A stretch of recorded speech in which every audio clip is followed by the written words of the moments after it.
Everyone. Thank you for joining us. As always, if you have any questions during the presentation, please forward those by using the Soapbox QR code provided on this slide.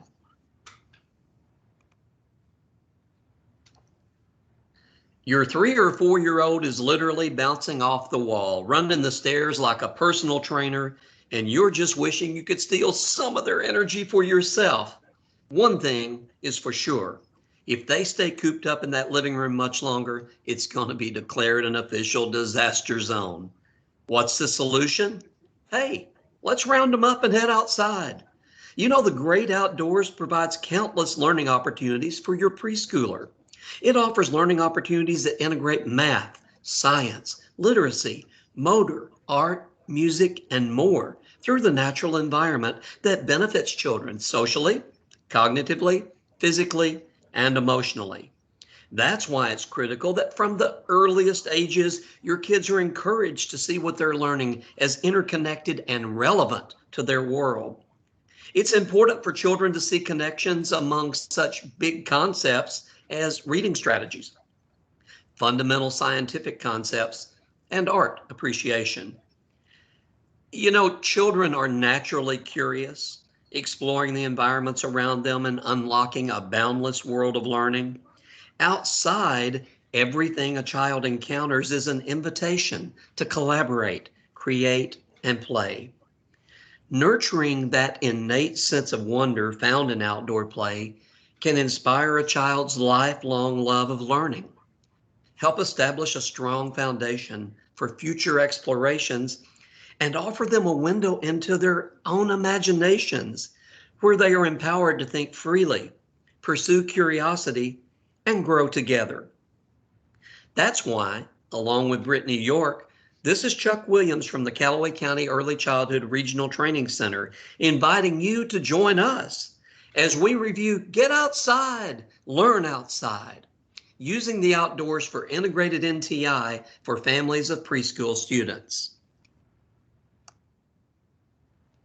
By working with early childhood educators and parents, we can begin to address this growing need for our children to spend more time outdoors at the youngest possible age, creating lifelong habits that will benefit children's emotional, cognitive, and physical well-being. Here are some ways that nature helps. Physical activity improves health. Exposure to natural environments improves attention and cognition. It decreases stress. Play in nature is a practical method to address childhood obesity and mental health, and all outdoor activities are cost-effective and easily sustainable. All learning is social emotional learning. Children do not learn skills in isolation, but through social connection and interconnection to their real world. Physical activities such as yoga, stretching, cardio, and deep breathing stimulate mindfulness and provide the ability to regulate emotions, decrease stress, anxiety, and depression, and can help us focus our thoughts and feelings in an intentional way. When using the outdoors, all children will benefit and learn from nature's experiences if you provide a variety of learning opportunities for auditory, visual, and kinesthetic learners. Research tells us that the outdoors can be described as an open and constantly changing environment where it's possible to experience freedom, gross and boisterous movements, and contact with natural elements. While playing outside, children benefit from being exposed to sunlight, natural elements, and open air, which contribute to bone development, stronger immune systems, and provide for physical activity. The need to be physically active from an early age is particularly relevant if we consider the concerning growth of children's obesity. It has been reported that worldwide, more than 41 million children under the age of 5 were overweight or obese in 2014. When it comes to the outdoors, differentiation for students with special needs can be as varied as one's imagination. Varying the number of items such as size, shape, familiarity on a scavenger hunt, avoiding undesired sensory input on a listening walk, and capitalizing on sensory and individual preferences.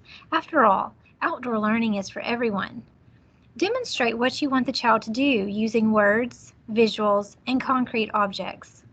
Encourage children to share their discoveries through art or direct communication with others. If a child has a visual disability, you could use sound bites when possible and have materials available in alternative formats. Invite children to touch the physical objects. Utilize all 5 senses when exploring the outdoors. Today, we will explore some activities that you can participate with your child or children as you continue their NTI learning at home. One resource we would like to share is The Listening Walk by Paul Showers. With The Listening Walk, you can read the story or have it read to you from the link provided. After reading or listening to the story, take some time outdoors to listen.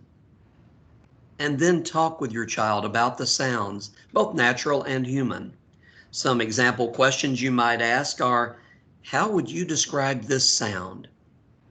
Where do you think that is coming from? What do you think is making that sound? Have you heard that before? And can you imitate it? Taking a listening walk. As you and your child take a walk outside, listen to all the sounds you hear. You and your child can take a notepad or paper outside and draw or begin writing the sounds you hear. Compare your list and see if either of you heard something the other didn't. Families can help children develop language skills by engaging them before, during, and/or after reading a book through explicit interactive techniques such as asking them to point to the story title, asking them to predict what might happen next, and having them retell story events using their own words. Dialogic reading, as discussed during the past 2 NTI sessions, can be used to assess and support oral language and vocabulary development through multiple readings, during which the parent or adult helps the child become the storyteller by gradually using higher level questions to move the child beyond naming objects in pictures to thinking more about what is happening in those pictures and how this relates to their own experiences. You know, the outdoors are literally bursting with literacy experiences for young children. And literacy is naturally woven into many everyday outdoor activities. Some of those include taking a nature walk, a scavenger hunt, get messy writing, having a child create their own stories or books. For young children, the opportunity for a new story is everywhere.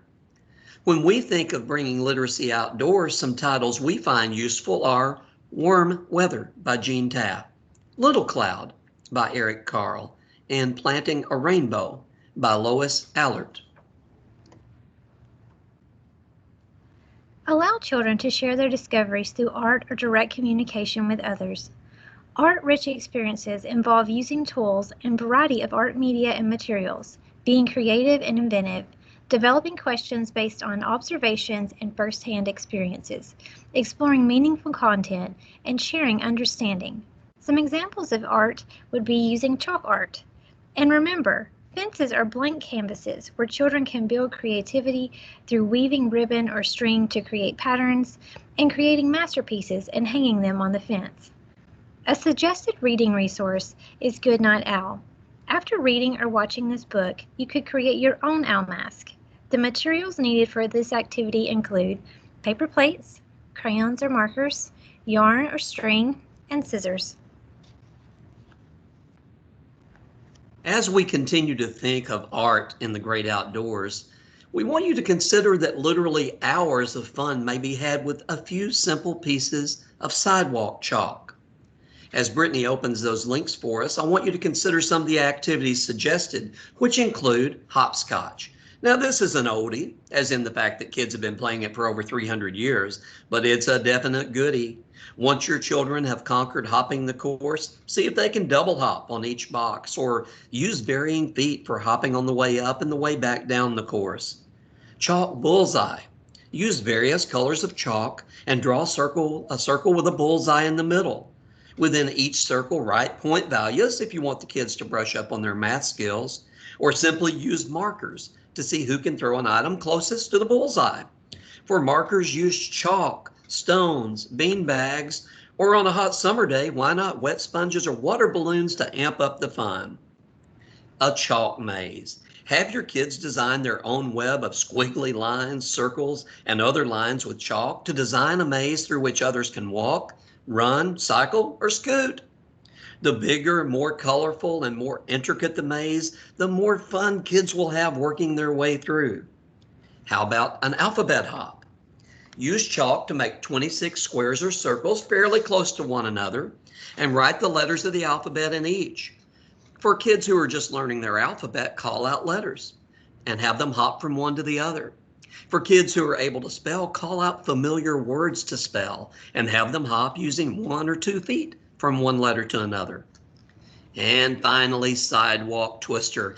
Now you find me a person who doesn't like twister, and I'm going to show you my very best "what you talking about, Willis" face. Create your own chalk twister board with at least 4 colors and 4 shapes, and have another child or parent call out instructions as to where the children should place their right hands, their right feet, their left hands, or their left feet. You can keep the traditional rules of twister by having kids balance while moving each hand and each foot to different colored shapes without falling over, or hey, make up your own rules. Have kids roar like lions on blue squares or hop like bunnies on a green circle. Ask them to laugh like their moms on a yellow triangle or stand as tall as a tree on a red squiggle.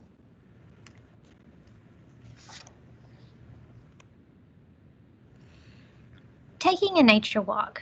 Go for a nature scavenger hunt. Provided are some wonderful resources to give you ideas to incorporate on your nature walk. Let's take a look at this first resource by Nacy.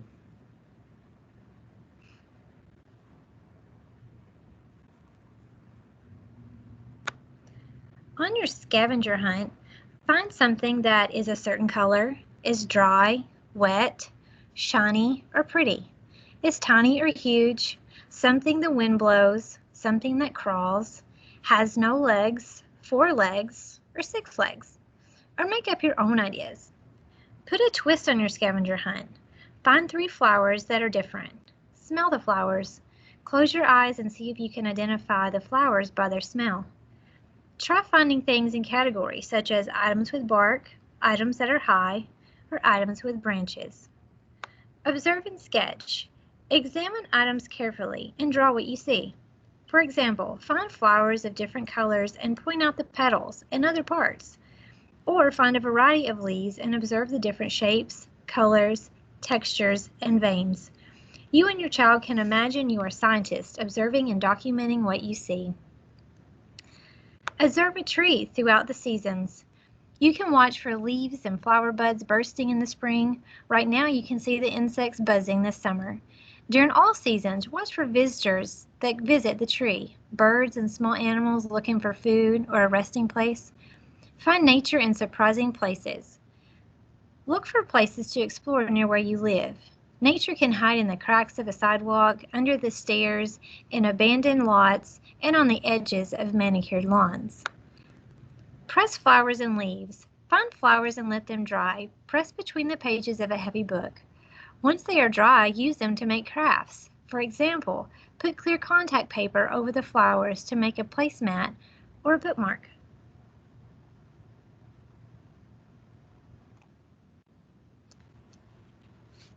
When thinking of taking a nature walk, be sure to provide a variety of books, pictures, and recordings, such as bird calls and nature sounds.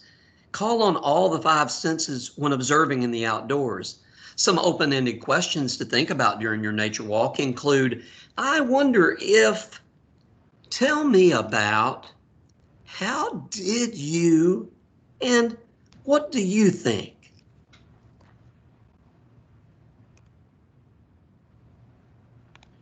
Integration of nature-based exploration enhances children's mathematical concepts through exploring, discovering, and communication in expressive ways. Here are a few great math activities that you can do in the great outdoors. While on your nature walk, collect items of interest, such as rocks, flowers, or pine cones. Sort these items and discuss the reason why you sorted them the way you did. A dandelion race. Mark an area in your yard and have children see how many they can count. A shape walk. Decide on a shape that you will be looking for as you walk outside. How many shapes do you see? A reading suggestion for the shape walk is the shape of things. We have provided a link below that you can use to view this book. When reading a book about shapes, notice and talk about examples of shapes and their properties. Ask children to name what shape this is and how they knew. Describe how many sides does this shape have. This will help enhance their understanding of shapes as they are read. Remember, math is about relationships, the relationships between numbers, events, objects, about calculating, and it's also about figuring things out in an organized way. One of our very favorite outdoor activities to build upon a shape walk and a nature walk is simply to create a leaf man. With materials gathered during the nature walk, you incorporate a reading activity. You can read or watch Leaf Man from the link that we've provided. After going through the story with your child, have them create their very own Leaf Man. Discuss the shapes, discuss the colors that they've created with their Leaf Man. Let your inner scientist explore outside. Science builds on the natural curiosity of young children. Encouraging children to ask questions, observe, and explain their ideas can support the development of science inquiry. Some science questions to consider. How are they alike or different? What would happen if? What is it doing? How would you describe? What will happen if you add water, salt, color? What else can you do with? What do you think will happen? A sundial is one example of creating a science experiment outside. Assign one person to be the tracer and one to be traced. Go out at different times of the day and record how your shadow moves. Some additional shadow experiences can be found using this link. And a literacy connection to this activity is the day I met my shadow. Two fantastic ways to expand outdoor activities are through music and dramatic play. You know, music is truly a magical thing. It helps us celebrate our joys. It eases our sadness. It can be used to excite us, to calm us, and enchants us with its mysterious powers. Outside activities that you can do include moving to your own beat, make your own drum set of pots, pans, trees, and limbs, and then encourage learners to wiggle, giggle, jump, and move as they learn that music can be found everywhere outside. With dramatic play, we know that when children pretend, they are representing what they know about things that interest and concern them. The magic of dramatic play is that it can be anything children want it to be, from building their own house to exploring a wild new land. Dramatic play empowers children to learn their own environment and world. Here we have provided a few links to help you as you begin to intentionally explore your outdoor world. Let's take a look at Outdoor Family Connections by Hatch.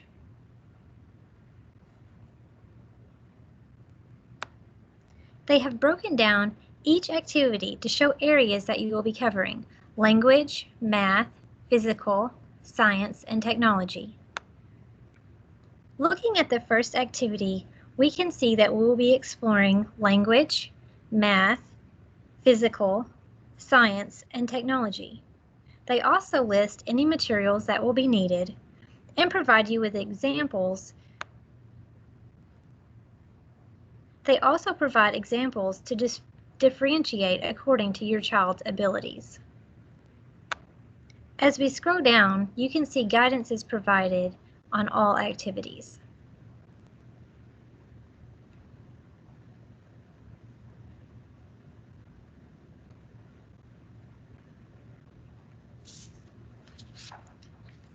Now let's take a quick look at a resource provided by Project Learning Tree. These are activities that you can do in your own backyard. As you see, each activity provides you with directions and tips on how to complete the activities.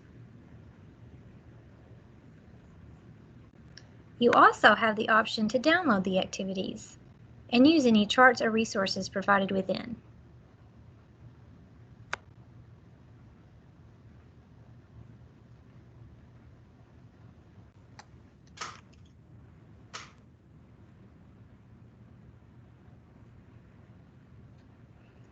As you can see, there are many ideas to choose from.